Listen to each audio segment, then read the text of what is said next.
वक्त बदला, हालात बदले और बदल गए सौरभ द्विवेदी।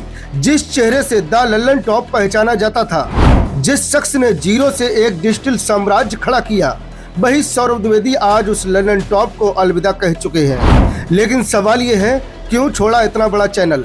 क्या कोई अंदरूनी टकराव था? क्या वो भी सुधीर चौधरी की तरह दूरदर्शन ज्वाइन करेंगे, या फिर मीडिया की दुनिया में कोई नई चाल चलने वाले हैं? आज हम आपको बताएंगे इस इस्तीफे के पीछे की असल कहानी।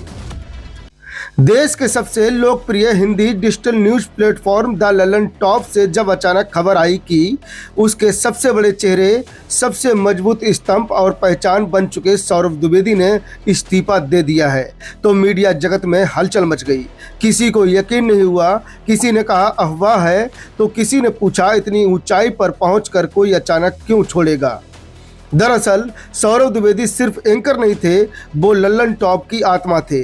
जिस लल्लन टॉप को उन्होंने शून्य से शुरू किया, जिसे एक मजबूत मीडिया ब्रांड बनाया, जहां राजनीति, समाज और सत्ता से जुड़े सवाल बिना डर के पूछे जाते थे।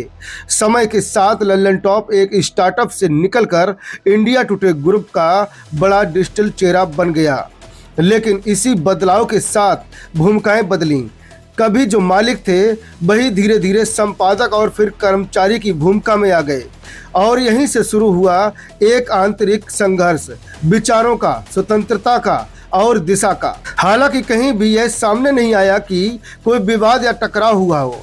इंडिया टुडे ग्रुप ने उन्हें इस्तीफा सम्मान के साथ स्वीकार किया और भविष्य के लिए शुभकामनाएं भी दी।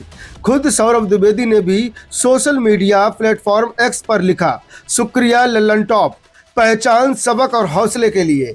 एक अल्प विराम के बाद नई यात्रा की तैयारी। यानी साफ है, यह अंत नहीं बल्कि एक विराम है। सूत्रों की माने तो सौरभ द्विवेदी अब एक नए स्वतंत्र मीडिया ब्रांड की तैयारी में हैं, या फिर फिल्म और टीवी की दुनिया में कदम रख सकते हैं, क्योंकि वो कई बार इंटरव्यू में फिल्मों और क्रिएटिव फील्ड में काम करने की इच्छा जता चुके हैं। अब सवाल ये भी उठ रहा है, क्या वो किसी और बड़े चैनल से जुड़ेंगे? क्या दूरदर्शन या कोई नया डिजिटल प्लेटफॉर्म? फिलहाल उन्होंने खुद कुछ भी साफ नहीं किया है, लेकिन एक बात तय है, सौरभ द्विवेदी जहां भी जाएंगे वहां बहस जाएगी, सवाल जाएंगे और दर्शक भी जाएंगे। अब आपकी बारी है, क्या सौरभ द्विवेदी ने सही वक्त पर लल्लन टॉप को छोड़ा? क्या वो नई मीडिया क्रांति की तैयारी में हैं, या फिर ये फैसला भारतीय पत्रकारिता का टर्निंग पॉइंट है? कमेंट में अपनी राय जरूर दीजिए, और ऐसे ही एक्सक्लूसिव मीडिया स्टोरीज के लिए डी टुडे न्यूज के साथ बने रहिए। धन्यवाद।